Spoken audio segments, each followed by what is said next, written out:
Gravação iniciada, presidente. Boa tarde a todos. Daremos início à sessão da terceira turma extraordinária da primeira sessão do período da tarde do dia 28 de junho de 2021. Estão presentes os conselheiros Carlos Alberto Benatti Marcon, Bárbara Santos Guedes, Mauritânia Elvira de Souza Mendonça e Carmen Ferreira Saraiva.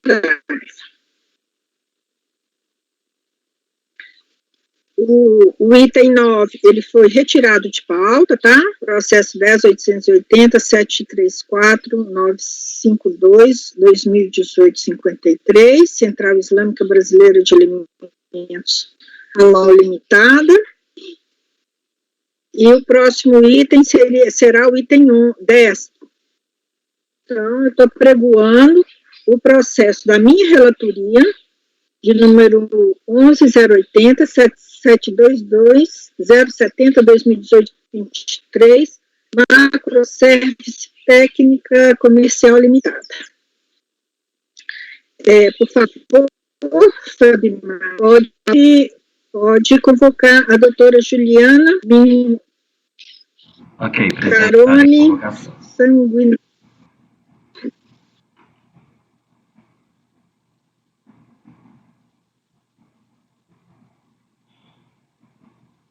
Carmen, às vezes, agora estava travando, dando umas picotadas na sua voz. Agora, por favor, clicar na mensagem enviada no chat. Vou torcer para que dê tudo certo, né? Melhorou? Melhorou. E às vezes é só assim um segundo, né, que dá aquele... Patrona convocada, presidente. Obrigada. Boa tarde, doutora Juliana. Olá, boa tarde. Me escutam? Me veem bem? Sim, tudo certinho. A OAB da senhora é de qual estado? Só para eu colocar aqui. É Rio Grande do Sul, RS.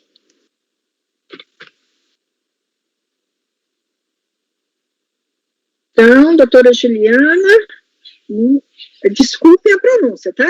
Mincarone Sanguinetti, né? OAB RS 81417. Perfeito. Tá certo. Então, nós vamos julgar o item 10, processo 11.080.722.070/2018-20, Service Técnica Comercial Limitada. Perfeito.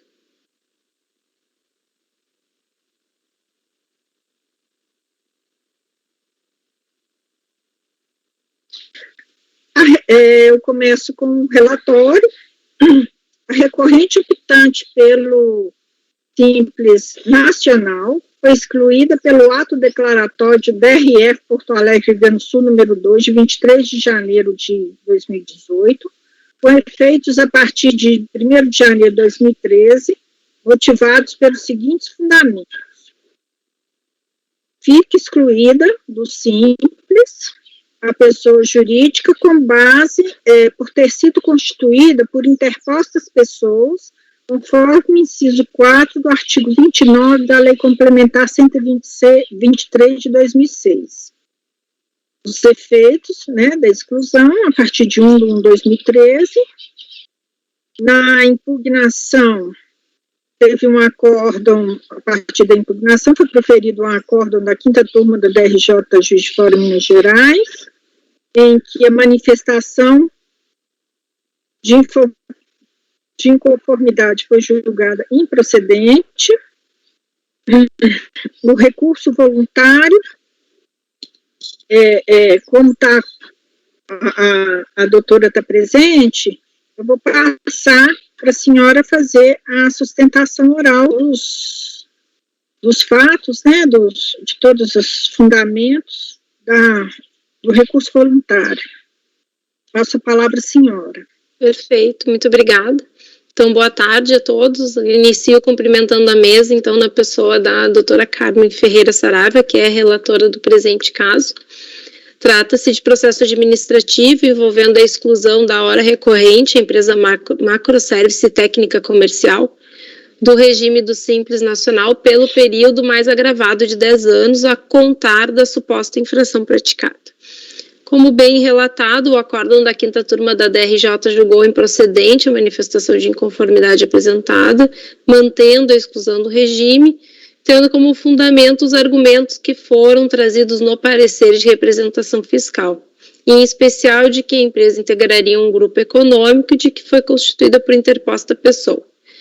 No entanto, a recorrente demonstrou ponto a ponto nas razões de recurso os motivos pelos quais entende que o ato executivo da exclusão deve ser cancelado, subsidiariamente de que o prazo de exclusão no regime, então, teria que ser pelo menos reduzido para 3 anos.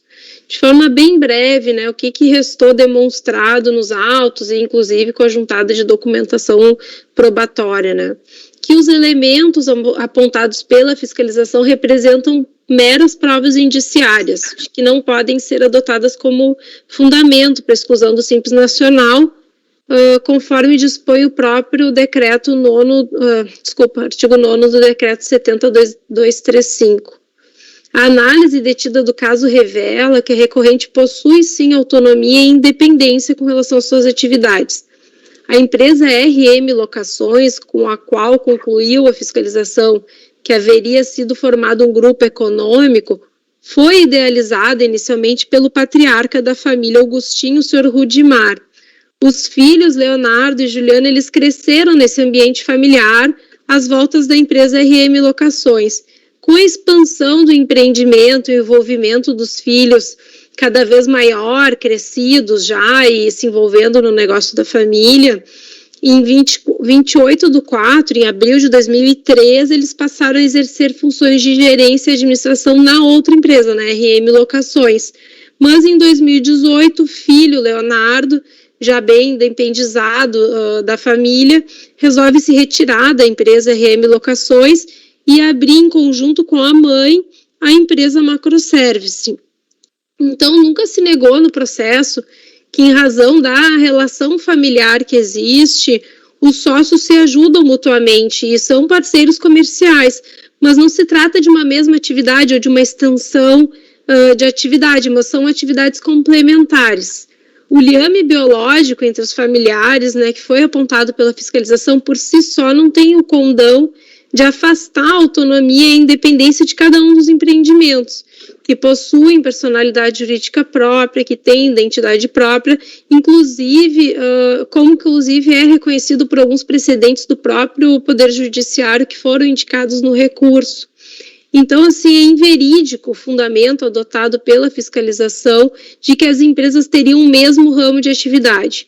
Enquanto a RM Locações desenvolve em maior escala os serviços de locação de máquinas e equipamentos, a Macroservice, que é a empresa agora recorrente, ela se dedica à prestação de serviços de assistência técnica e comercialização, e ela é uma autorizada da marca Bosch e da marca Makita, o que, inclusive, né, foi possível extrair e demonstrar no recurso a partir da análise dos sites das empresas que demonstram bem a diferença entre uma e outra. Uma empresa trabalhando em locação de equipamentos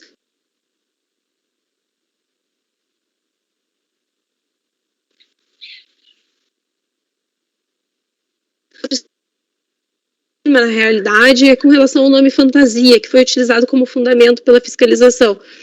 Conforme a consulta realizada no cartão CNPJ das empresas, que foi também apresentado em sede de recurso, os documentos foram apresentados aos autos, elas sequer possuem nome fantasia registrado, e cada uma tem a sua razão social, o seu próprio CNPJ. Também não se confirmam as alegações com relação à identidade de endereços. Enquanto a RM Locações tem sua sede própria e filiais espalhadas pelo Estado, a recorrente, ela tem o local, ela é estabelecida no local em que ela, inclusive, loca, aquele local que é de terceiro e não tem relação com a outra empresa. Então, diferentemente do que foi afirmado pela fiscalização, essas empresas, elas são parceiras comerciais, porque a Macroservice, ela, atuando como autorizada, ela presta assistência técnica em alguns equipamentos que a RM Locação ela aloca, que são da marca Bosch e Makita, mas não são em todos os equipamentos, e a Macroservice ela tem os seus próprios clientes, e a RM Locações tem os seus clientes. Já com relação à transmissão de obrigações tributárias por um mesmo endereço de IP, que foi trazido pela fiscalização, foi comprovado nos autos que as duas empresas utilizam o mesmo escritório de contabilidade, que é aquele responsável pelo envio das GFIPs e as demais declarações ao fisco. Então, não foi encaminhado por uma empresa em nome das duas, porque isso nem poderia ter acontecido, mas sim por um escritório de contabilidade que é responsável por esse envio das declarações. Com relação ao faturamento das empresas, embora a Macroservice não possa se manifestar a respeito do faturamento de outra empresa, porque não tem nenhum conhecimento, a não ser os diálogos entre familiares que nada podem comprovar nos autos qualquer tipo de certeza, o certo é que não se pode comparar as receitas de uma empresa que atua num setor totalmente diferente uma da outra, envolvendo nichos de mercados diferentes e principalmente atividades, né? Então, a locação de máquinas e equipamentos realizadas pela RM é totalmente diferente da atividade de prestação de serviço de conserto e assistência técnica que é feita pela Macroservice, que é a recorrente. De outra banda, também não pode ser comparável os custos de estrutura e folha de pagamento, como fez a fiscalização, nem gastos como combustíveis e outros gastos envolvendo também as empresas, porque são atividades completamente distintas. Com relação à migração de empregados, a fiscalização trouxe que a recorrente teria contratado alguns empregados que foram da RM Locações. Isso ocorreu num período de 2008 a 2014, né? Ou seja, um período bem longo numa questão de oportunidade e necessidade. E isso ocorre muito pela proximidade dos sócios, né, que são familiares, e isso levava à indicação de funcionários que tinham competências ou qualidades que se compatibilizavam com a atividade. A Macroservice, como empresa de prestação de serviço, de assistência técnica e consertos, ela demanda um corpo maior de funcionários, é diferente de uma atividade de locação. E por demandar um corpo maior de funcionários, também necessita de de uma estrutura de funcionários. Então, precisa de coordenador, de supervisão, de pessoas para gerir. A empresa RM Locações é uma empresa em termos de funcionário mais enxuta, porque ela é uma locação de máquinas. E ela foi muito conduzida pelo sócio diretamente, porque é uma questão muito gerencial. Diferente da Macroservice, que é uma empresa que depende de funcionários para a realização do serviço técnico, né? E dentre os fatores que influenciaram o crescimento da Macroservice nesses últimos anos foi justamente a expansão do porto de Rio Grande pela Petrobras, né, que há muitos anos atrás, naquele período 2008-2014, investiu fortemente no porto e demandou bastante serviço, e por isso teve a expansão de funcionários, né. Cumpre assinalar também que a empresa sempre manteve a contabilidade regular, declarou e recolheu todos os tributos, que demonstra a boa-fé e a convicção que ela tem no regime tributário que adotou. Não há identidade entre sócios, mas somente laços familiares entre as pessoas envolvidas. Então, é evidente que não se está diante de uma operação planejada, colocada em prática para reduzir a tributação. A estrutura jurídica da recorrente sempre foi a mesma, considerando seu propósito negocial, sua função no mercado e seu regime de tributação. Então, não houve omissão por qualquer valor ou informação à fiscalização. Ambas as sociedades empresárias apuravam e recolhiam regularmente seus tributos de acordo com os regimes que entendiam que estavam sujeitos. Caso pretendesse omitir a folha salarial, não teria sido declarados os valores em GFIP, não teria sido colaborado com o procedimento fiscal do início ao fim, como mesmo reconheceu a própria autoridade fiscal no relatório. Por fim, né, o ato de exclusão ele é datado de 23 de março de 2018 e determinou a exclusão da empresa do Simples Nacional de forma retroativa a contar de 1º de janeiro de 2013, e o que também se requer que seja reformado.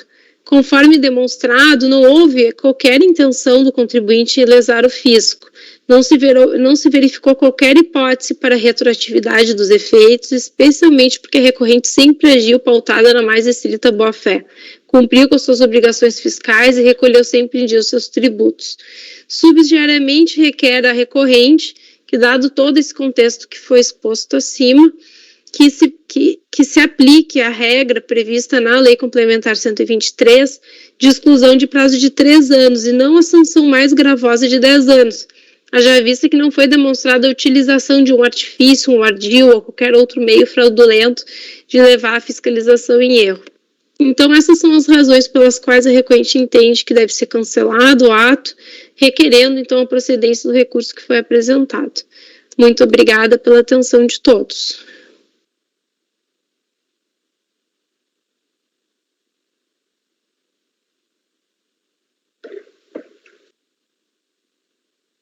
Muito obrigada.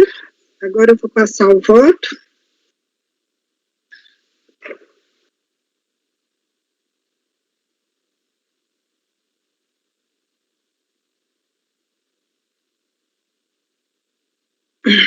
O recurso, ele é tempestivo e dele toma conhecimento.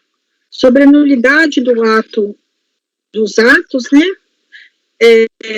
O ato declaratório de exclusão foi lavrado por servidor competente que, verificando a ocorrência de causa legal, emitiu o ato revestido das formalidades legais e a regular intimação da recorrente para impugnar, cumprir ou impugná-lo no prazo legal.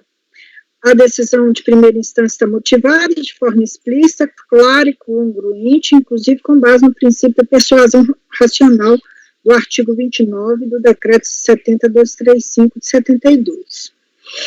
O enfrentamento das questões na peça de defesa denota perfeita compreensão da descrição dos fatos, dos enquadramentos legais que ensejaram os procedimentos de ofício, que foi regularmente analisado pela autoridade de primeira instância. As autoridades agiram em cumprimento do dever, com zelo e dedicação na atribuição do cargo, observando as normas legais e regulamentares, justificando o processo de execução do serviço, bem como obedecendo o princípio da legalidade, finalidade, motivação, razoabilidade, proporcionalidade, moralidade, ampla defesa, contraditório, segurança jurídica, interesse público e eficiência. As formas instrumentais adequadas foram respeitadas, os documentos foram reunidos nos autos, que são instruídos com provas produzidas por meios lícitos. Assim, eu afasto não pode ser ratificada a arguição do contribuinte, né, da recorrente nesse particular. Exclusão do Simples Nacional, interposição de pessoas. O tratamento diferenciado, simplificado, favorecido, pertinente ao cumprimento das obrigações tributárias principais acessórias aplicadas às microempresas e empresas de pequeno porte. Elevada a condição de princípio constitucional da atividade econômica, que orienta os entes federados, visando incentivar a simplificação das obrigações tributárias. A Lei Complementar 123, de 14 de dezembro de 2006, instituiu o regime, né, unificado, que é o Simples Nacional, que é gerido pelo Comitê Gestor. A pessoa jurídica que preenche as condições legais realiza a opção retratável para todo o ano do calendário, por meio eletrônico, a partir do mês de janeiro. A manifestação unilateral da Receita Federal deve ser formalizada por ato administrativo, revestido dos atributos que lhe conferem presunção, legitimidade, imperatividade e auto-executoriedade. A exclusão é feita mediante comunicação das pessoas, das empresas optantes. Verificada a falta da comunicação de exclusão obrigatória, no caso de incorrer em qualquer das situações de vedação ou condutas incompatíveis, o procedimento é efetivado de ofício mediante emissão de ato próprio da autoridade competente. A pessoa jurídica excluída sujeita-se a partir do período em que se processarem os efeitos da exclusão às normas de tributação aplicáveis às demais pessoas jurídicas, artigo 29 e 32 da Lei Complementar 123. O artigo 29 dessa mesma lei fala a exclusão de ofício das empresas optantes pelo Simples Nacional dar-se-á na sua Constituição ocorrer por interposta pessoa. Conforme o vocabulário jurídico Tessauro do Supremo Tribunal Federal, interposta pessoa é a que age em nome de outro utilizando nome próprio.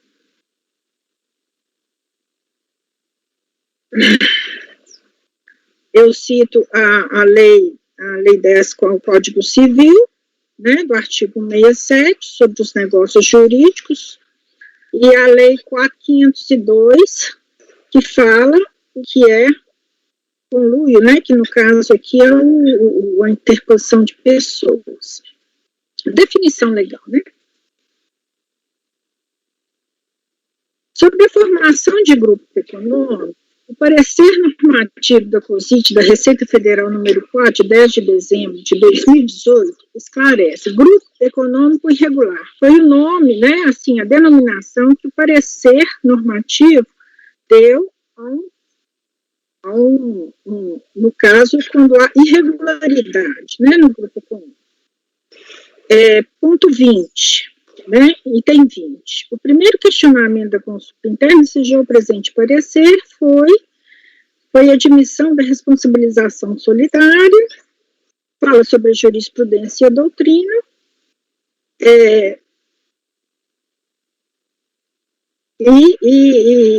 e tece alguns, quer dizer, com base nele também, que eu me pautei, né? No caso, a caracterização em si de grupo econômico, quem seja essa responsabilização, é o abuso da personalidade jurídica, a qual existe apenas formalmente, uma vez que não existe autonomia patrimonial e operacional. Tá?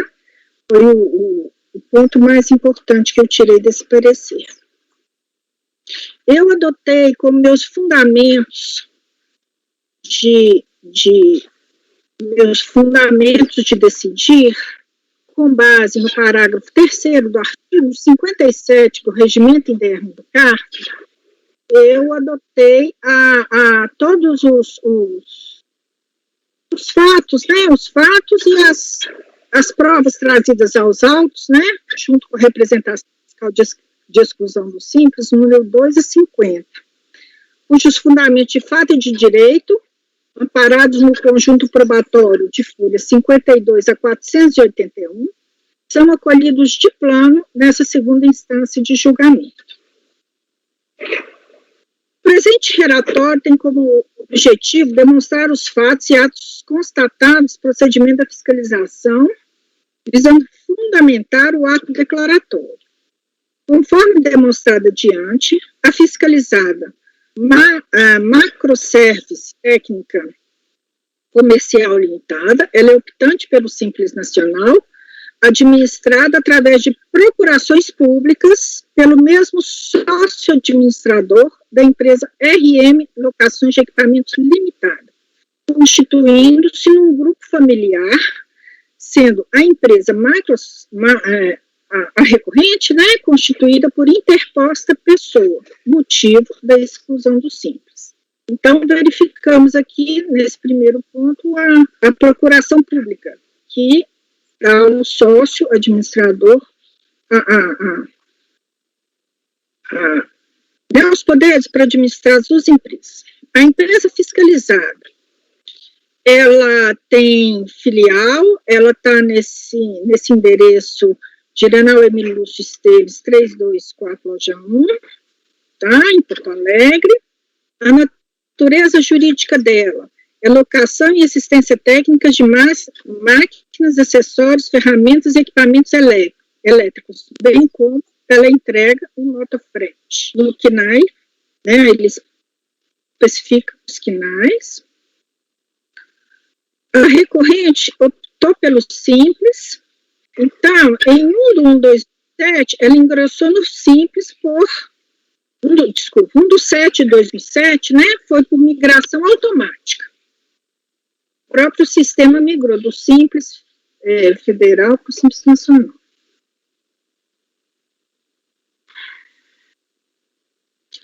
A recorrente ingressou no Simples, então, por migração automática em 29 de 6 de 2007, antes de passar para o controle da família Augustin, após integrar o grupo econômico familiar. Augustin continuou declarando como optante. Fatos apurados.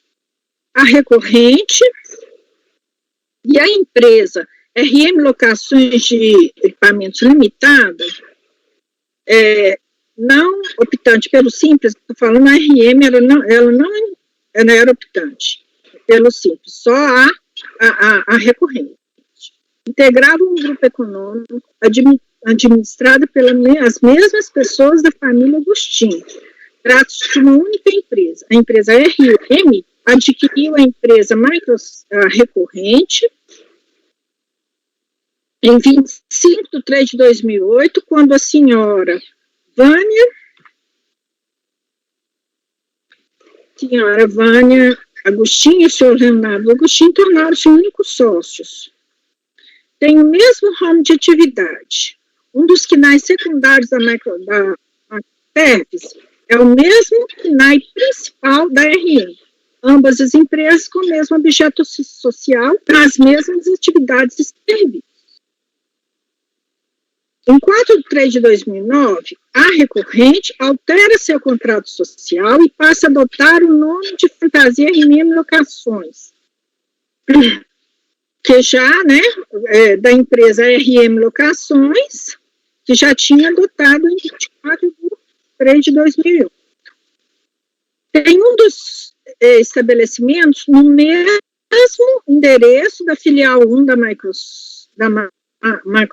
recorrente, é na BR-116, quilômetro, e a filial da RM também é nesse mesmo endereço, BR-116, o número da recorrente é 2744, o número da RM é 2736.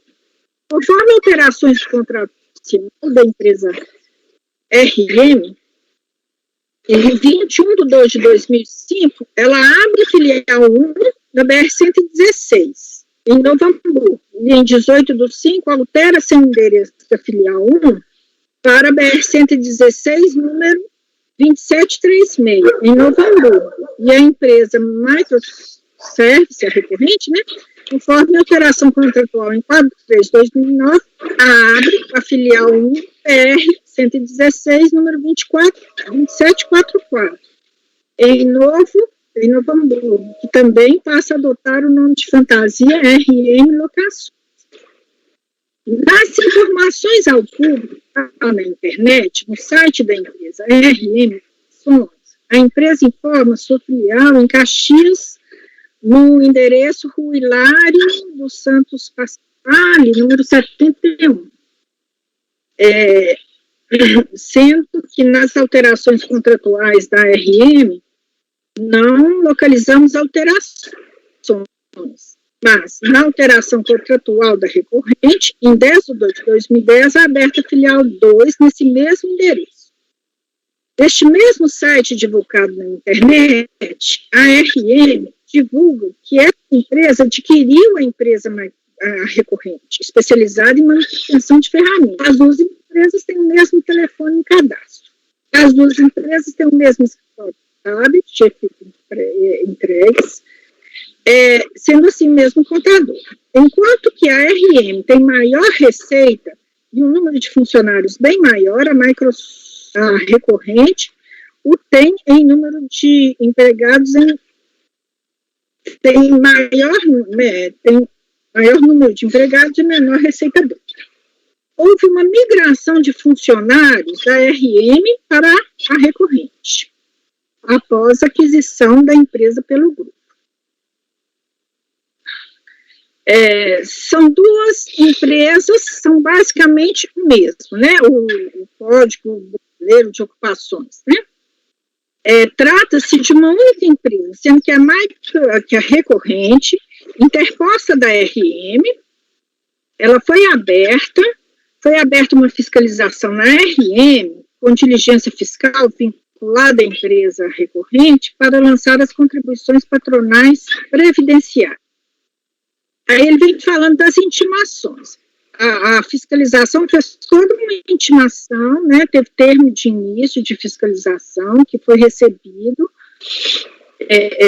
com a R tal, ele identifica todos os procedimentos, foi feito o termo, né, de distribuição de procedimento fiscal, foram emitidos termos de intimação fiscal, documentação apresentada. 6. Foram apresentados pela recorrente os documentos intimados nos termos: instrumento de alteração e consolidação do contrato social, cópia da procuração pública, balanços patrimoniais de 2002 e 2014, contrato de mútuo, cartão de CNPJ, contrato de prestação de serviços médicos, de locação, os de FIPS, as folhas de pagamento, livros diários, extratos bancários, as guias de recolhimento do fundo de garantia e de tempo de serviço de informação e previdência. 6.1. Dos instrumentos de alteração e consolidação do contrato da recorrente. Alteração do contrato, datado de 25 de outubro de 2008, está escrito: entra na sociedade a senhora Vânia Agostinho e Leonardo Agostinho, como único sócio administrador da empresa. Alteração e consolidação do contrato social da recorrente, datado de 4 de 2009. Aberta filial 1 da BR-116, número 2744, em Novo Hamburgo. A sociedade passa a adotar o nome de Fantasia RM Locações. Alteração e consolidação do contrato da recorrente em 10 de agosto de 2010. Aberta filial 2 em Caxias do Sul, né, que ela localizada na rua Hilário Santo Pasqualini, número 71. Na próxima alteração, em 1 de 6 de 2011, ingressa na sociedade Juliana Agostinho, que adquire de Leonardo Agostinho, que ora se retira da sociedade. A alteração em 31 de 2013, cláusula primeira. Estabelecida na Avenida General Emílio Lúcio Esteves, loja 1, bairro Santa Gorete, a filial 1 da estrada da BR-116, número 2744, no Hamburgo, e a filial 2 naquele mesmo endereço, Rua Hilário, Santo Pasqualino, 71. Cláusula segunda. A sociedade adota o nome de Fantasia RM Locações. A sociedade tem por objeto comércio, locação, assistência técnica, máquinas, acessórios, ferramentas, equipamentos elétricos, bem como serviço de teleentrega, moto e frete. Cláusula 7. A gerência, administração e representação ativa e passiva judicial e gestão judicial da sociedade são exercidas por todos os sócios, isoladamente, com as testemunhas do Sebastião A. 6.1.1. A recorrente passou para o controle da família Agostinho em 25 de 3 de 2008, quando entraram como únicos sócios a senhora Vânia Agostinho e Leonardo Agostinho, que migrou sócio administrador da RM, ficando até junho de 2011, quando volta para a administração da RM no lugar de Juliana Agostinho, que também assume a administração da Maicala, a recorrente em junho de 2011. Foi demonstrado abaixo, né, os códigos, né, os códigos, as datas dessas alterações, né, do quadro societário. E a Vânia Agostinho, ela inicia em 23 de 2008, ela é sócia administradora. O senhor Leonardo, como dito acima, né, o senhor Leonardo Agostinho, ele entra em 25 de 3 de 2008, e era sócio administrador e se retira em 3 de 2011. E a Juliana Agostinho, ela ingressa em junho de 2011, né, na mesma data, em 1 de 6 de 2011, como sócia administradora. 6.1.2, é a análise da evolução do quadro societário. Aqui tem toda a evolução do quadro societário, como qual que era a qualificação, né, de cada um dos sócios, em quais datas, o início, o fim.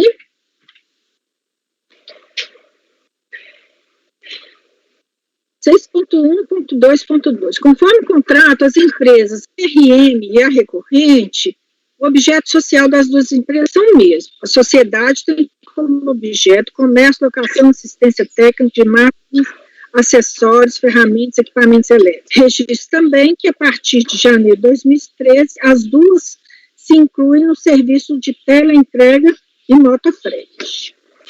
Registro que traz alterações sociais, a filial 1 da RM foi aberta em 2005, no endereço da BR-116, número 2744, 2736, em Novo Hamburgo. E no ano de 2009, a alteração nas duas empresas, passando o imóvel 2736 só para a RM. E aberta a filial 1 da recorrente no endereço da BR-116, 2744. O aluguel dos dois imóveis em Novo Hamburgo, bairro Primavera, mas o aluguel dos dois imóveis situados, quer dizer, tanto na BR, né, 116, tanto o número 2744 e 736, tiveram até dezembro de 2012 os pagamentos dos recibos de aluguel somente em nome da RM Locações, após alterado o contrato. Tá? Passando exclusivamente os imóveis, né, citados agora, a empresa para a recorrente, sendo os pagamentos de aluguel pagos pela recorrente. Quanto ao objeto social das empresas, podemos observar que todas as empresas, inclusive filiais, realizam diversas atividades em comum. Inclusive, prestam serviço de garantia para a Bosch, outro aspecto muito relevante, né? É a coincidência dos sócios e ou administradores no período entre empresas, como se observa todas da família Agostinho, pai, mãe e filho. Da contabilidade, foram utilizados os livros, né? Os livros razão contábil, caixa, do período de janeiro a dezembro de 2014. Os extratos bancários, as empresas, a recorrente foi intimada a apresentar os extratos bancários de julho a agosto de 2012, junho e julho de 2013, novembro e dezembro de 2014. E essas cópias estão anexas. Os extratos bancários apresentados pelo Bradesco, tal, após essa data, os extratos bancários apresentados de julho a agosto de 2012 do Bradesco consta o nome da recorrente e Leonardo Agostinho. Lembrando que Leonardo Agostinho foi sócio da recorrente até 7 de 2011. Após essa data, passou a ser sócio da RM Locações. Documentos comprobatórios de débitos no extrato. Destacamos comprovante de pagamento online no valor de tanto da recorrente, conforme o código de lançamento X do banco, né? Consta no livro razão da empresa da recorrente, onde consta o e-mail da RM financeiro, né? Da RM Locações, tal, assim, relativo ao extrato via fácil. Os extratos bancários apresentados, né, então, o nome da recorrente do Leonardo Agostinho, os extratos apresentados de julho de 2012, os extratos apresentados de julho de 2012 e agosto de 2012 do Bradesco, da agência tal, aparece o nome da recorrente e da Vânia Agostinho, e está também escriturado. Consulta ao CNIS. Conforme extrato da CNIS, que tem 17 empregados, migraram para a empresa RM, Locações de Equipamento Limitada, para a empresa para recorrente, para executar a mesma atividade. Verificamos no período fiscalizado que a recorrente onde tem um maior faturamento, que na empresa onde tem maior faturamento, que é a RM Locações, não possui segurados na atividade gerente. E o único supervisor de venda da prestação de serviço é o senhor Jacques Silva, que migrou em março de 2014 para a recorrente. A segurada, Ângela Agostinho, gerente de recursos humanos de relações de trabalho, e o segurado Marcos Padilha Pilar, gerente de comercialização e marketing, que em outubro de 2009 ingressaram na recorrente na mesma atividade. A recorrente apresenta maior faturamento e é optante pelo Simples, possuindo ainda 3 gerentes de comercialização: Luciano Alexandre, Junei Souza e Ivan, e um supervisor de vendas, que migraram para a empresa da empresa RM para a recorrente. Nas GFIPs, também, a gente vê, né, pode-se verificar, né, que no período de julho de 2012 a dezembro de 2014, a empresa RM, que tem maior faturamento, o número de segurados, em média, é 21, bem inferior que os declarados pela recorrente, em média, 66. Conforme o modelo analítico dinâmico, né, da GFIP, a remuneração dos empregados, né, tem toda a remuneração dos empregados. Demonstramos abaixo o número de cada empregado na GFIP. Esse quadro eu não está escrito, não. Mesmo IP que gera uma GFIP. O endereço IP é uma identificação do computador, né, o impressor. A GFIP foram enviados no mesmo escritório contábil. Sobre a receita bruta. Então, aqui tem receita bruta da recorrente, da RM e da receita bruta total. Tá? Em 2012, 2013, 2014. As despesas com folha de pagamento. Aqui a gente tem discriminado também.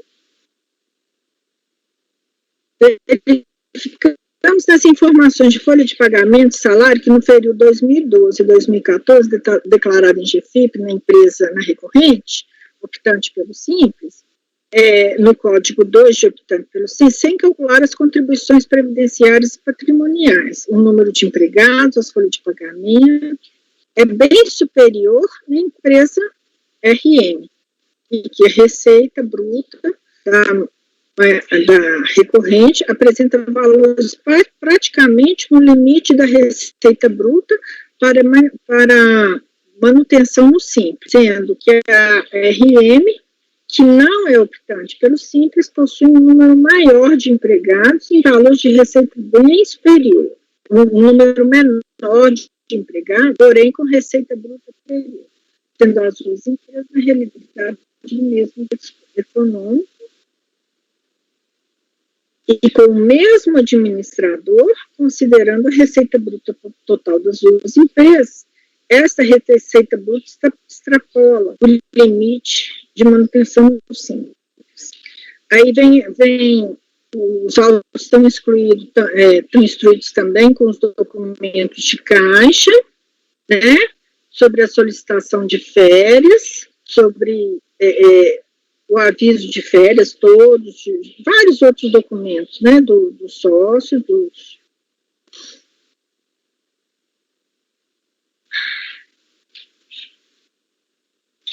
aqui, Aqui eu vou para o item 6.9. Termo de intimação recorrente.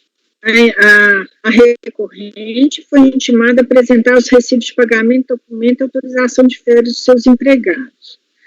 Ela faz uma nota de esclarecimento assinada pelo senhor Rudimar Agostinho, que o funcionário não teve férias, que a rescisão do contrato de outro funcionário, a empresa Microsoft Limitada a recorrente, né, apresentou documentos com notas de esclarecimento também.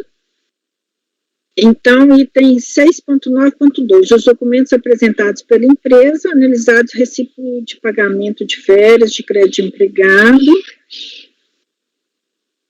Aí vem vários empregados, né, aparece o sócio senhor Leonardo Agostinho. Então, eles foram assinados por Rudimar Agostinho, que é sócio administrador da empresa RM.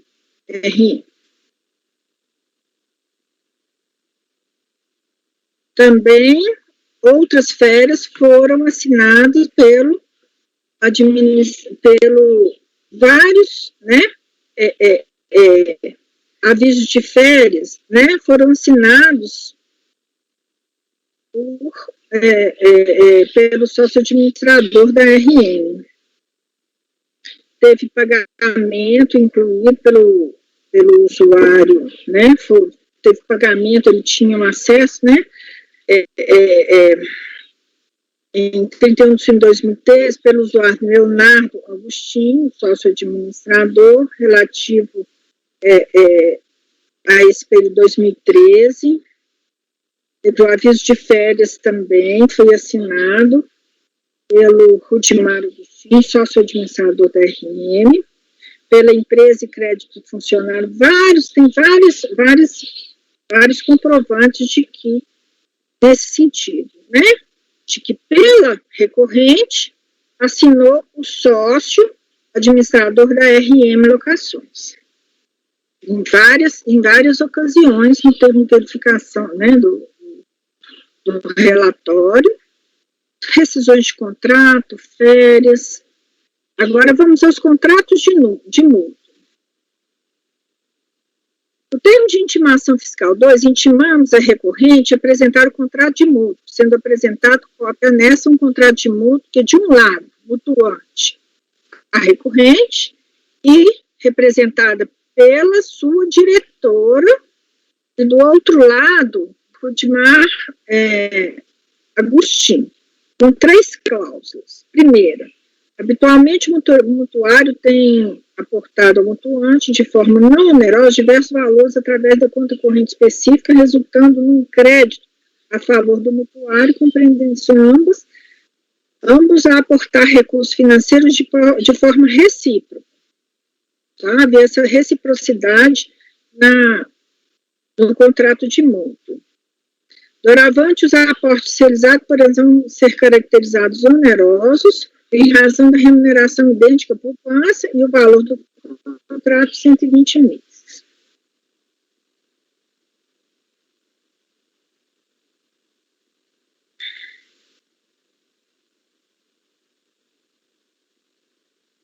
Datado de 2 de abril de 2008 e assinado pela hora mutuante recorrente, né, Macroservice, com assinatura de Rudimar Agostinho.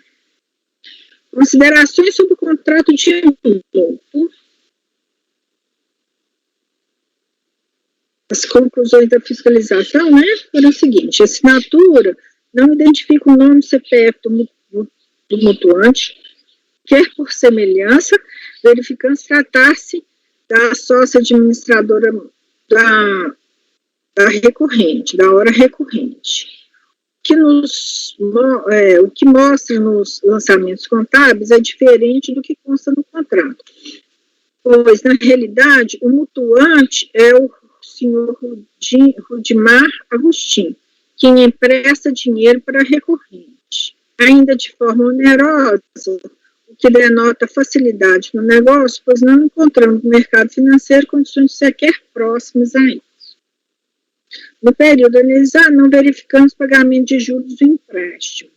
Analisando o contrato de mútuo entre as partes dos lançamentos contábeis na recorrente, tais empréstimos constavam com mera transferência de recursos. Verificamos que, ao mesmo tempo em que há aumento considerável de endividamento da recorrente, junto à empresa ligada, Rudimar Agostinho, tem no passivo não circulante na conta, tem um saldo de um valor, né? Há uma distribuição de lucros em 2012 no valor de R$188 mil. Verificamos que no dia 4 de setembro de 2002, há um empréstimo em dinheiro de Rudimar Agostinho, no valor de 35 mil, lançado na contabilidade da recorrente, a débito da conta caixa e a crédito da conta Rudimar Agostinho. Tinha uma conta específica de Rudimar Agostinho. Há também uma retirada na conta do Banrisul, né, de lucros acumulados em Divânia Hobbs Agostinho. Os valores de empréstimo são lançados no ativo circulante, na conta caixa, em contrapartida de ativo não circulante, significando que não há finalidade específica, mas simplesmente um capital de giro, né? Geralmente é um aporte financeiro, né? Que a recorrente do grupo familiar Agostinho, onde há muitos trabalhadores, em média 66, que passa a ter condições, né, para fazer frente a essas despesas. Em 31 de setembro de 2012, aí ele vem estabelecendo toda a contabilidade desses empréstimos, né, no valor de 25 mil, né, um débito referente ao empréstimo na conta caixa, em 31 de 8 de 2012, sem débito referente ao empréstimo na conta caixa de 10 mil, de lançamento tal, no livro da razão ficaria com o saldo credor. Ele vem analisando um por um,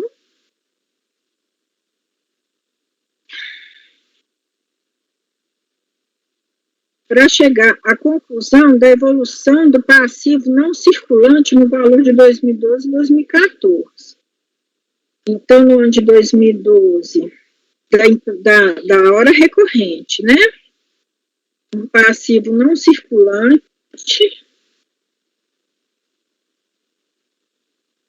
de débitos de pessoa ligada, né? Que vem de Rudimar Agostinho. 2012 teve 102 mil, que representa 34% do capital, que representa 34%, no ano de 2000 teve 681 mil, que representa 40,60% do passivo, né? E no ano calendário de 2014, os débitos com pessoa ligada, ele foi crescendo. Em 2012, ela fazia 34% passivo. Em 2013, era 181% do passivo. Em 2014, era 79% do passivo. Os contratos de colocação de imóveis. Contrato de locação de imóvel não residencial na Rua General Emílio Esteves, 234, Porto Alegre. O locador, fulano de tal, o locatário é a recorrente. Fiadores, Rudimar Agostinho. No contrato de locação comercial, situado na Avenida General Emílio Lúcio Esteves, 234, também, o locador, fulano de tal, e a recorrente era locatário, e o fiador, Rudimar Agostinho e o Ivane Agostinho. Todos os dois têm os fiados como fiadores, né? Teve um outro contrato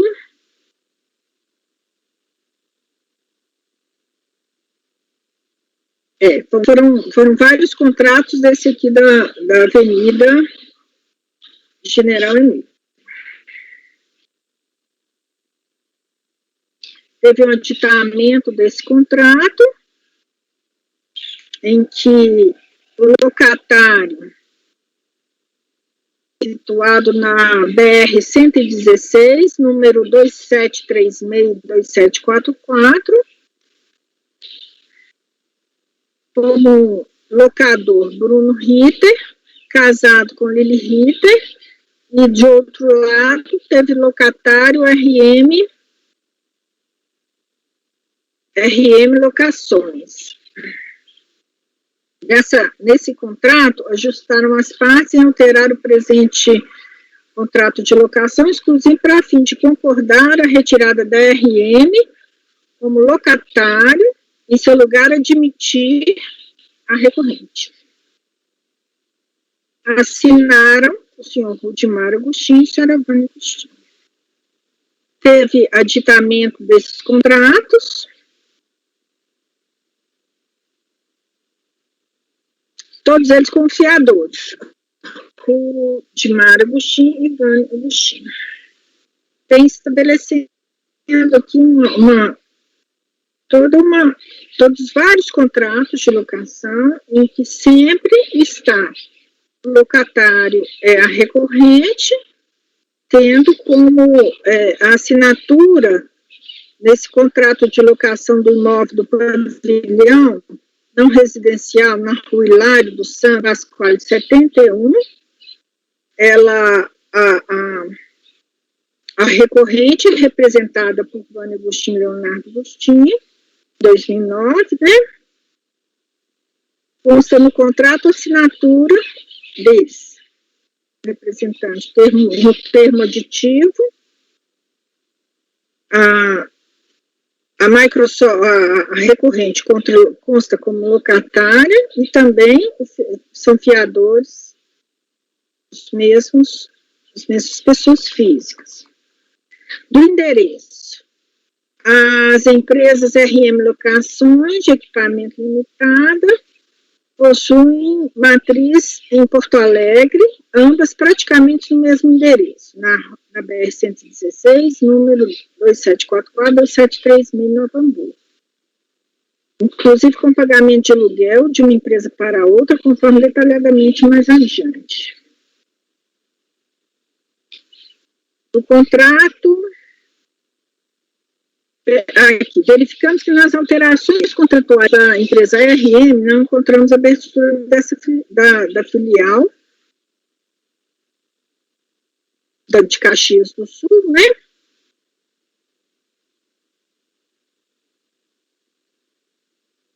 A prestação de serviço de assistência médica odontológica tipo ambulatorial, especial empresarial por adesão. No termo de intimação fiscal, a recorrente foi intimada a apresentar esse contrato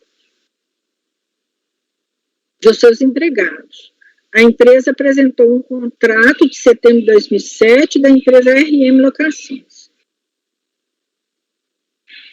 em que contrata, né, uma pessoa jurídica para fazer prestação desse serviço.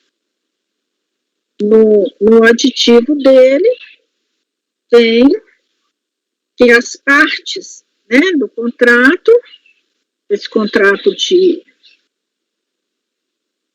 assistência ambulatorial, a recorrente, né, com endereço na Rua Francisco Mendes, 1800,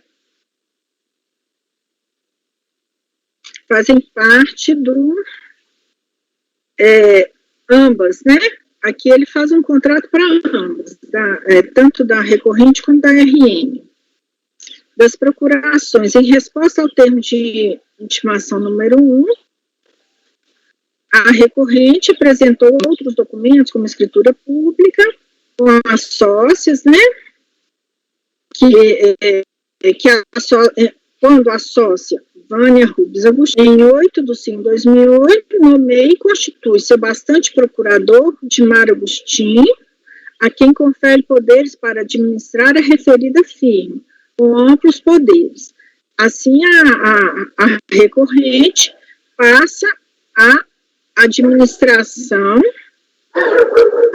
a recorrente passa a administração através de procuração, dando amplos poderes a Rudimar Agostinho, que também é sócio da RM Locações.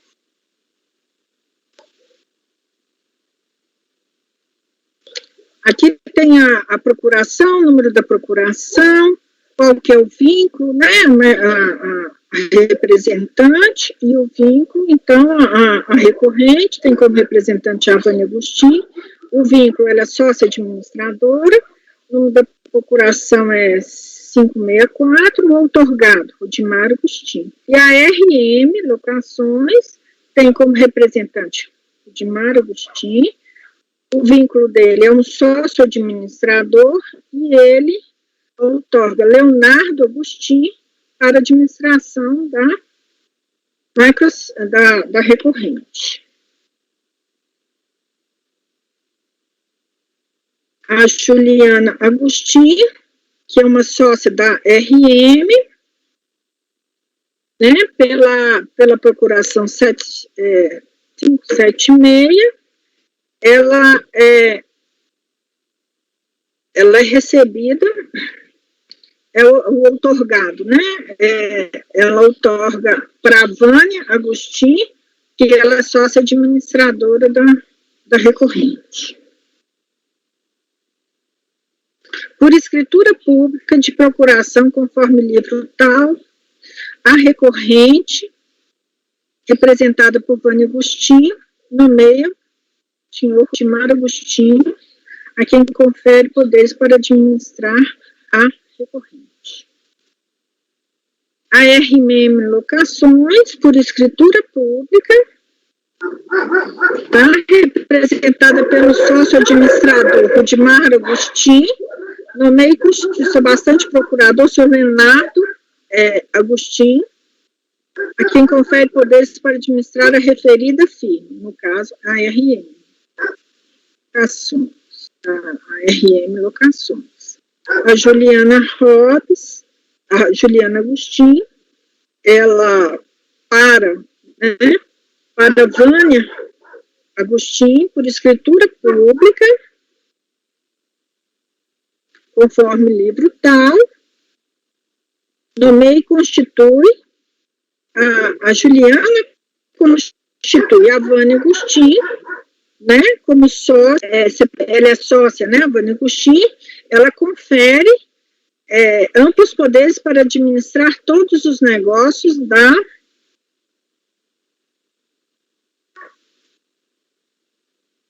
administrar todos os seus negócios, com amplos poderes. Então, a Juliana dá procuração para a Vânia para administrar todos os negócios.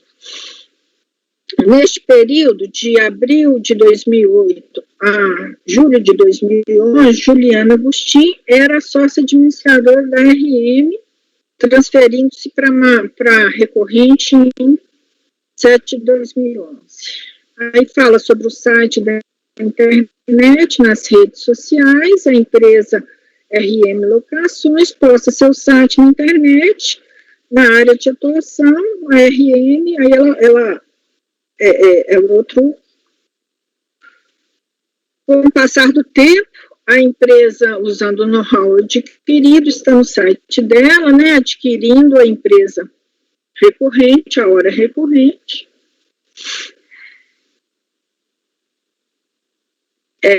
Tem o mesmo contador, o telefone para cadastro, tá? É o mesmo.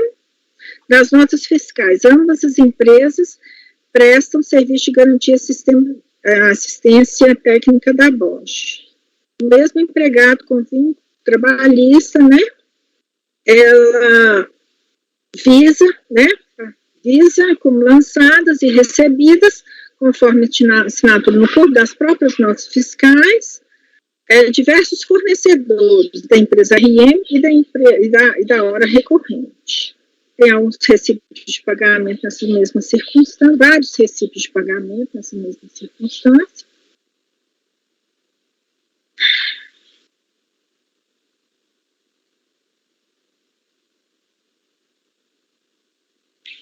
Então, após analisada a documentação, as diligências pesquisas efetuadas, observamos entre as empresas coincidências de administrador, sócio,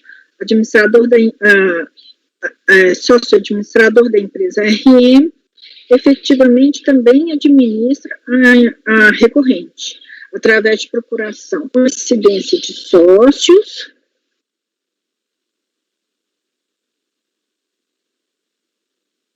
de endereço de escritório contábil, de telefone de contato, nas informações da internet. A empresa RM afirma que adquiriu a recorrente, verifica-se uma confusão patrimonial, os termos de intimação são respondidos e esclarecidos pelas duas empresas, pelo sócio-administrador da RM, causando uma confusão gerencial, funcionários registrados por uma empresa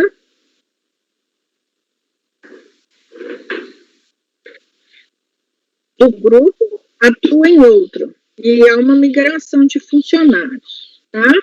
Registre-se de todas essas constatações merecem destaque uma unidade de direção, quer dizer, um poder de controle e uma intercomunicação,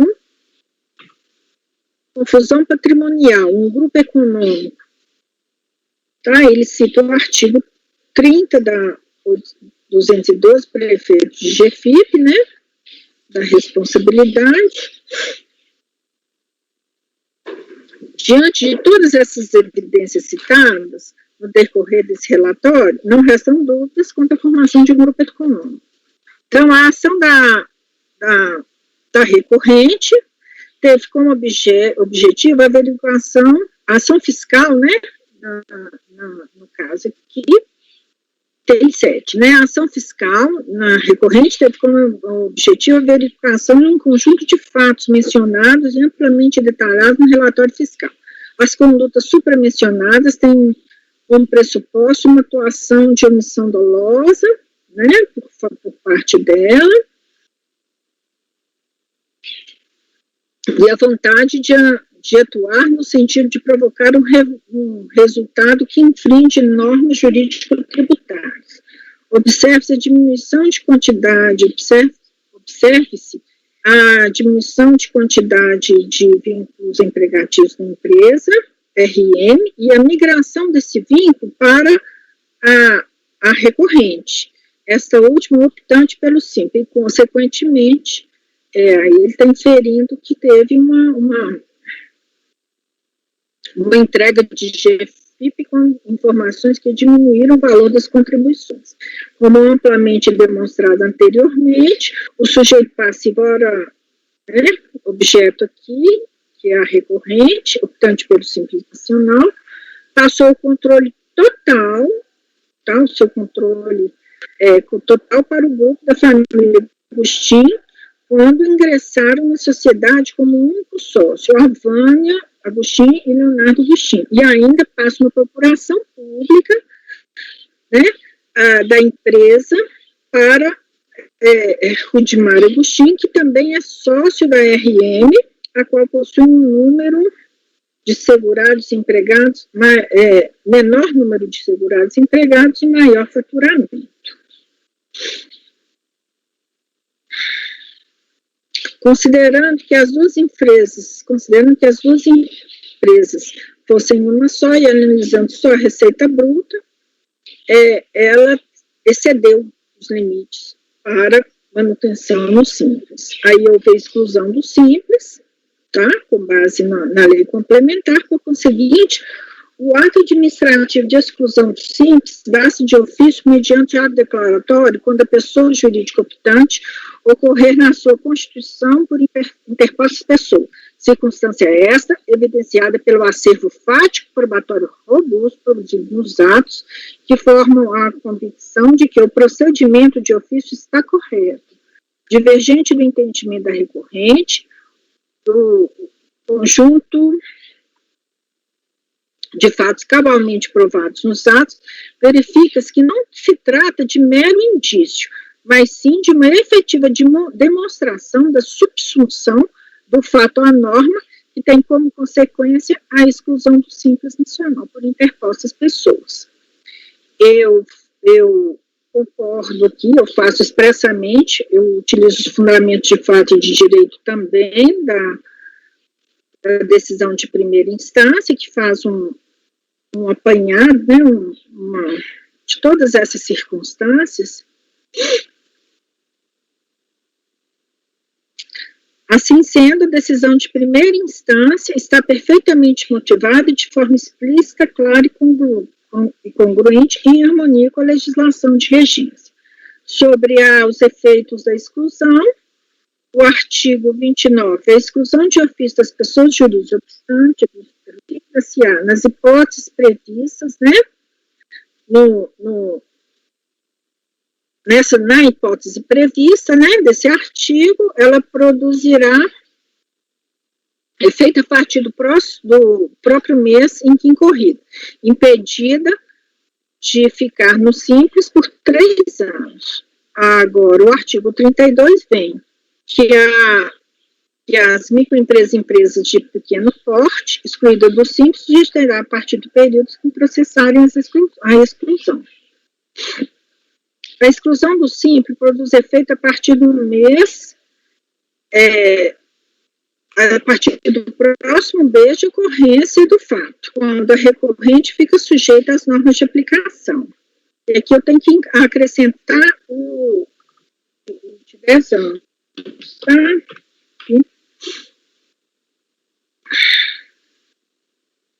Ressalto que todos os documentos constantes nos autos foram examinados como evidência conforme a legislação de regência. Então, foi o procedimento fiscal decorre de expressa legislação, previsão expressa na legislação, e a jurisprudência e doutrina só pode ser observados os atos pelos quais a lei atribui eficácia normativa. Sobre a inconstitucionalidade da lei, a CARF ele não é competente para analisar essa inconstitucionalidade de lei, e que nos estritos termos legais, esse procedimento está de acordo com o princípio da legalidade. Assim sendo, voto em rejeitar a prêmio Estado e no mérito negar provimento ao recurso voluntário. O voto. Abro para os debates.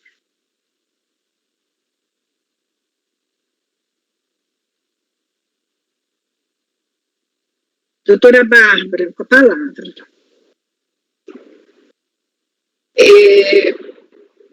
Enquanto a relatora estava lendo o voto dela, eu estava batendo todas as informações, tanto do recurso quanto do relatório fiscal, o que é que batia e o que é que não batia. A minha única dúvida agora é com relação a esse prazo de 10 anos. Por quê? Porque o parágrafo 2º, ele fala assim: o prazo de que trata o parágrafo 1º deste artigo será elevado para 10 anos, caso seja constatada a utilização de artifício, ardil ou qualquer outro meio fraudulento que induza ou mantenha a fiscalização em erro. Ou seja, induza ou mantenha a fiscalização em erro. Pela própria leitura da representação fiscal, eu entendi, posso estar enganada, por isso que eu estou dizendo que eu fiquei em dúvida, de que a fiscalização ela conseguiu obter todas as informações que ela precisava de forma robusta, inclusive com acesso a livros contábeis e tudo mais, para poder identificar os lançamentos, tanto que eles não foram arbitrados. Né? Foram valores que ele tirou das declarações de GFIP, ele tirou dos livros contábeis, etc. Então, que eventualmente tenha havido um artifício aí em relação ao Simples, eu acredito que sim, mas daí a que isso induziu a fiscalização ou atrapalhou a fiscalização de forma fraudulenta, eu realmente não vi. Pela fiscalização, eu acho que ela foi bem tranquila em termos de acesso às informações. E aí eu tenho dúvidas em relação à manutenção desse aumento de prazo de 10 anos, porque é diferente daqueles casos em que a empresa não apresenta nada, né? Se nega a apresentar qualquer tipo de documento, e pelo que eu entendi, esse não foi o caso, né?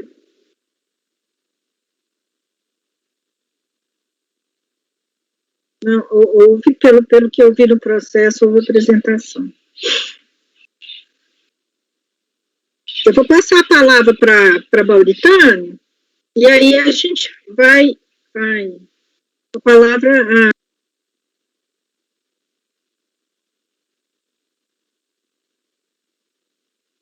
Também fiquei em dúvida em relação a esse prazo. Agora, pelo que a conselheira Bárbara falou, induzir a erro durante o período da fiscalização não fornecendo documento ou induzir a erro para permanecer no Simples? Veja, o artigo que é mencionado no ato declaratório de exclusão, ele fala em utilização de artifício ou meio fraudulento que induza ou mantenha a fiscalização em erro. A fiscalização, não é o manter-se no Simples. É isso que eu estou dizendo. Para mim, esse artigo se limita ao momento de ser fiscalizado. A fiscalização durante o período da fiscalização ou a fiscalização para saber se ele pode ser ou não optante do Simples? Porque se for assim, aí já é uma outra situação. Porque foi configurado aí o grupo econômico de fato, interposta a pessoa. Aí tem que ver me parece o que esse nome fiscalização está se referindo. Se é ao sujeito ou ao ato de fiscalizar. Eu estou entendendo o que você está falando. Aí tem que ver, mantém a fiscalização. Eu tinha entendido quando eu li agora que seria o ato de fiscalizar. Mas pode ter outra interpretação. Eu não sei se fiscalização, se fosse no sentido de Receita Federal, né, no sentido de entidade, teria que ser maiúscula, eventualmente, não sei. Confesso que eu fiquei na dúvida com a leitura do artigo.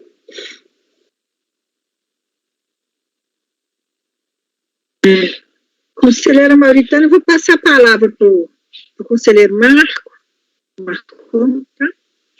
Conselheiro Marcon, com a palavra. Não, eu só gostaria de saber o seguinte: todo o procedimento fiscal foi feito sob o amparo de uma diligência, pelo que eu pude perceber aí na leitura, né? Porque tem o termo de distribuição de procedimento fiscal diligência e o termo de distribuição fiscal fiscalização. Aí o que foi mencionado foi termo de diligência, né? Foi isso. Eu poderia fazer uma pergunta para a patrona? Pode. Houve autuação nesse caso? Houve autuação fiscal da empresa... 150% de multa? Sim, com 150% de multa da outra empresa, né? Pagou alto, parcelou ou se defendeu? Está defendendo, está aguardando a distribuição do recurso voluntário. Eu não quero mentir, estou puxando de cabeça, mas se eu não me engano está aguardando a distribuição do recurso. Posso olhar agora rapidamente para confirmar. Tá, mas houve impugnação. Sim. Houve impugnação, inclusive foi julgada parcialmente procedente, com redução do débito tributário de praticamente R$1 milhão. Foi mantida uma parte do crédito tributário e contra essa parte foi apresentado recurso voluntário para o CARF, que aguarda julgamento. Ok. Aproveitando a deixa, com relação à multa, foi mantida? Foi mantida. 50%? Foi mantida. Um dos objetivos do recurso, principalmente, é trabalhar na questão do dolo.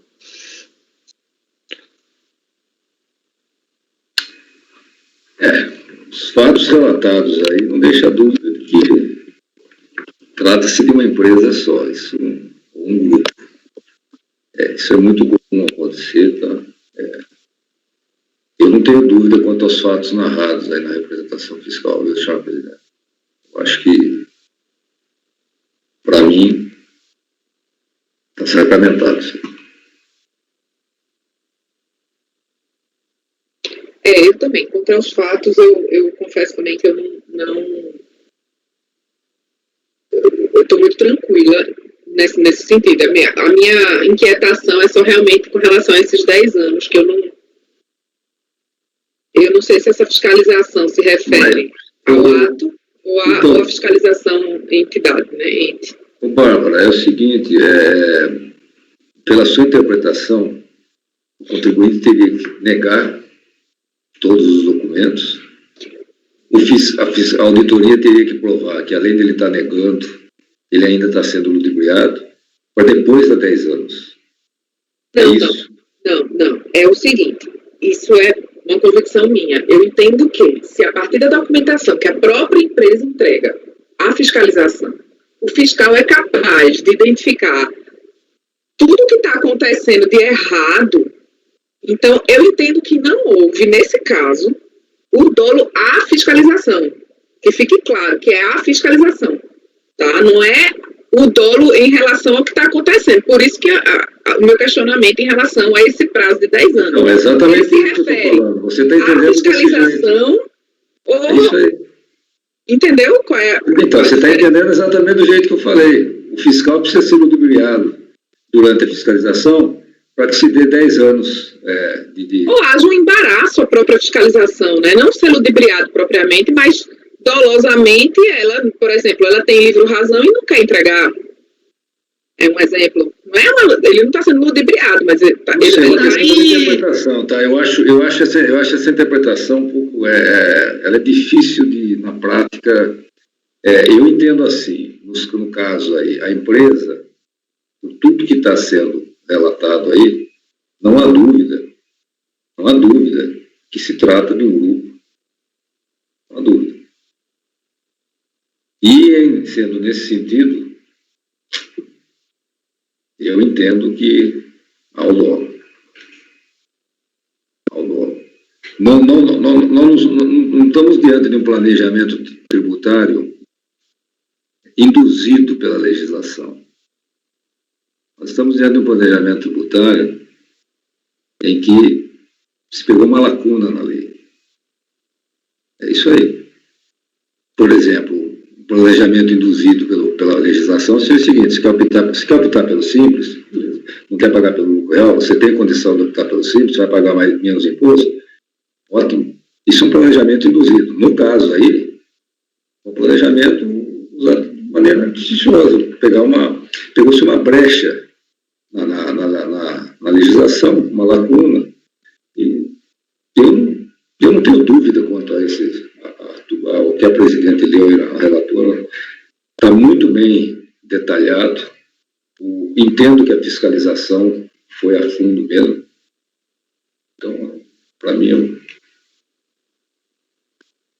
é isso aí. Um detalhe que embaraça a fiscalização não é causa de aumento do período que ela fica impossibilitada de optar, é causa de exclusão de simples. Então, se fosse embaraço, seria mais uma causa para excluir do simples, prevista na legislação.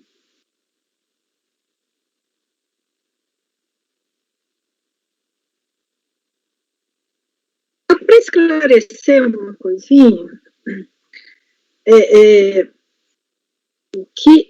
qual que é a circunstância que a lei fala para aumentar para 10 anos, né? A elevação para 10 anos, né?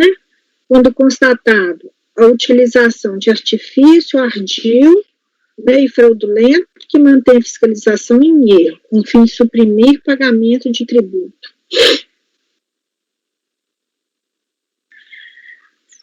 Esse aqui não é pelo fato de ser interposta a pessoa que eleva de pronto, né, esse prazo para 10 anos, mas é essa circunstância, né, como se fosse uma qualificadora, alguma coisa, né, não pode falar assim, alguma coisa assim. Então, essa circunstância, né, de fraude, né, para suprimir tributo. Isso que é a palavra a conselheira Mauritânia. Mas eu acho que essas circunstâncias se comunicam, Carmen, porque vai ser uma espécie de fraude, entre aspas, essa interposta pessoa para suprimir tributo, porque se não fosse essa conjugação de empregados, de endereços, de tudo isso que você falou aí, ela não poderia estar no Simples.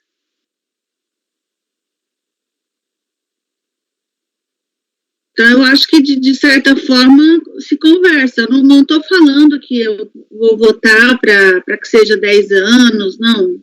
Não é isso, não.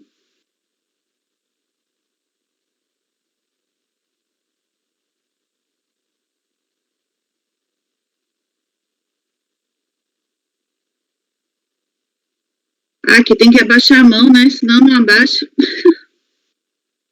Automático, não abaixa automático.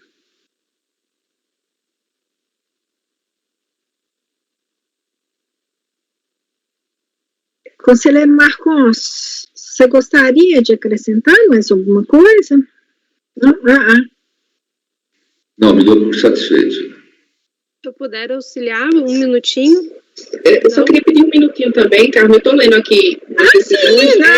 2 minutinhos, podem continuar falando, é só porque eu estou lendo aqui. Antes de começar a votação. Eu também estou pesquisando a questão da fiscalização. Ele estava com a mão levantada, por isso que eu perguntei. É porque fica, né? Você encosta no ícone e levanta a mão. Não, nós não estamos com pressa, não. Pode olhar com calma. Só a título de... A doutora queria falar, presidente? Não, se eu tiver permissão, só a título de eventualmente auxiliar no julgamento. Um minuto. Não? É sobre os fatos, né? Que a senhora quer falar? Sobre os fatos, a senhora pode falar. Tá. É só para, de repente, auxiliar nessa questão da dúvida do prazo. Realmente, como a doutora Mauritânia comentou, os fatos, eventualmente, podem levar à exclusão, e aí existe a regra geral. Excluído, eu fico por 3 anos, né? O aumento para 10 anos é que requer, então, uma circunstância bem específica, só para auxiliar isso, por isso, e fica a dúvida, então, de vocês com relação ao critério, né?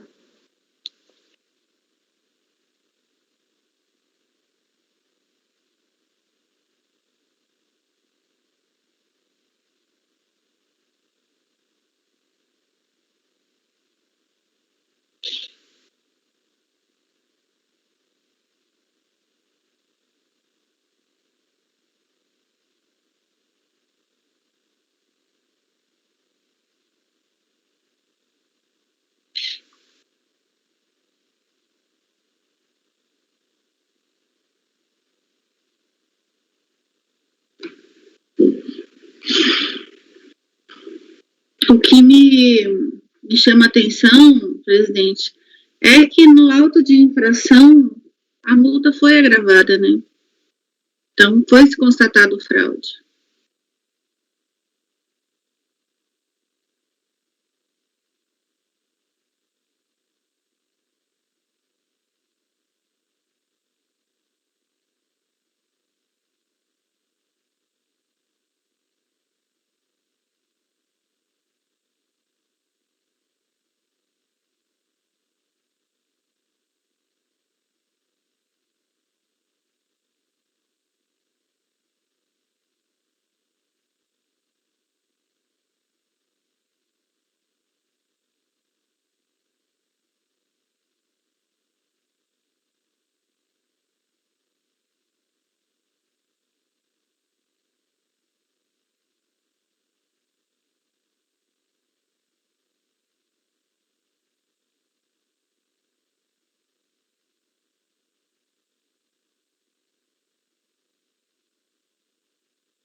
E dessa exclusão gerou um auto de infração de contribuição previdenciária, porque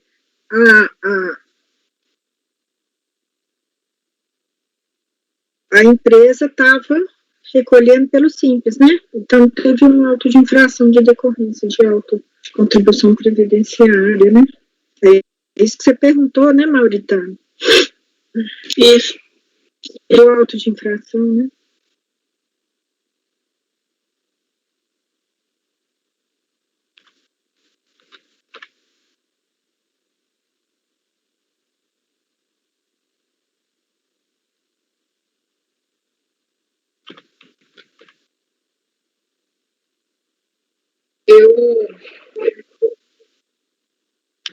Eu já identifiquei aqui a minha dúvida através dos outros julgamentos e não é o ato de fiscalizar, não é o momento da fiscalização, como eu estava entendendo, não. É no momento antecedente. Ou seja, quando a empresa já se constitui como interposta pessoa, né? Porque ela buscava, nesse sentido, reduzir a carga tributária com a questão previdenciária, né? Com os pagamentos e da linha de produção, enfim. Ou seja, Bárbara, está de acordo com o que foi relatado. É isso? Assim, porque a minha dúvida era se o termo fiscalização se referia só ao momento de fiscalizar, né? Mas a Mauritânia foi muito feliz do meu ponto de vista, e foi o que eu falei também, a minha pergunta para todos. No auto de infração, houve a multa de 150%, e a multa de 150% só é qualificada, a multa, nos casos de dolo, fraude, essas coisas. Quer dizer, qualquer coisa diferente aqui, interpretação, daria choque com a... Não, mas é porque... Mas eu vou dizer... Mas eu entendi tua dúvida. A expressão literal aí, até foi bom... Às vezes os autos de infração vêm com multa de 150% por evidente dúvida de fraude e cai, né? Mas eu acho que... o fato do fiscal entender que tem o dolo, e não... Até, assim, não é uma crítica, tá? É porque às vezes acontece. E na hora de lavrar o auto, ele bota um parágrafo, ele não justificou o dolo. Por mais que ele tenha identificado na infração aquilo, entendeu? Não é esse caso. Eu estou falando no lançamento, por exemplo, auto de lançamento fiscal. Então, é muito comum cair a multa de 150%. Quando não bem fundamentado o dolo no lançamento. Eu também queria, mas aqui está muito claro. Eu não queria esses 10 anos aqui, mas está bem. Eu não vi, Bárbara, você chegou, eu não cheguei a ver ainda a jurisprudência desses casos, porque no caso de multa qualificada para esses casos, aí se são mantidas, eu acho que são, né? Depende da turma, eu achei para sim e para não. Acho que negaram com o fundamento que eu estava falando, né, que teria que ser, teria que demonstrar o artifício ardio, meio fraudulento, e quando não há complicações para que a própria fiscalização identifique a fraude, em tese, não teria, né, mas no caso específico desse processo, é a parte mais, eu acho que o que pega mais é a questão dos funcionários, né? É verdade.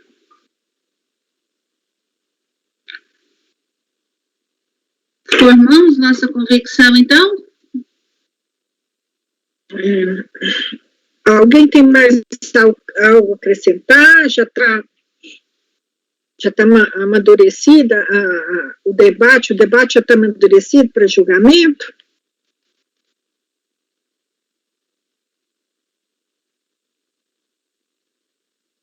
Sim. Então, vamos a...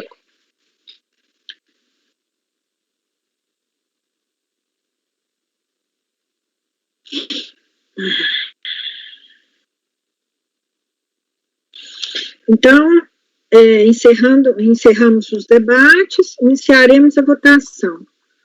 Conselheiro Carlos Alberto. Eu voto com a relatora, Vota. presidente, eu voto com a relatora. Conselheira Bárbara, como vota? Eu acompanho a relatora. Conselheira Mauritânia, como vota? Com a relatora, presidente.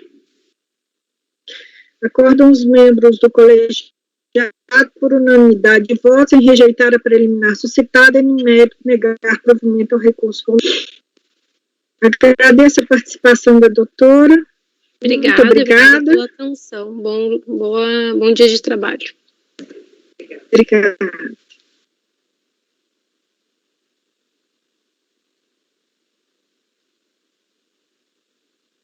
Fabinar, boa tarde. Oi, Presidente, pode dar 2 minutos só? Presidente, Ah, sim. pode 2 minutos? Pode, 2 minutos, pode. Eu não vou desligar, não. Pode ir. Que horas que a gente vota? 5 minutos? Parágrafo. Encerra a gravação, presidente? 5 minutos. Encerra a gravação. Ok. Tem que parar, né? 5 minutos.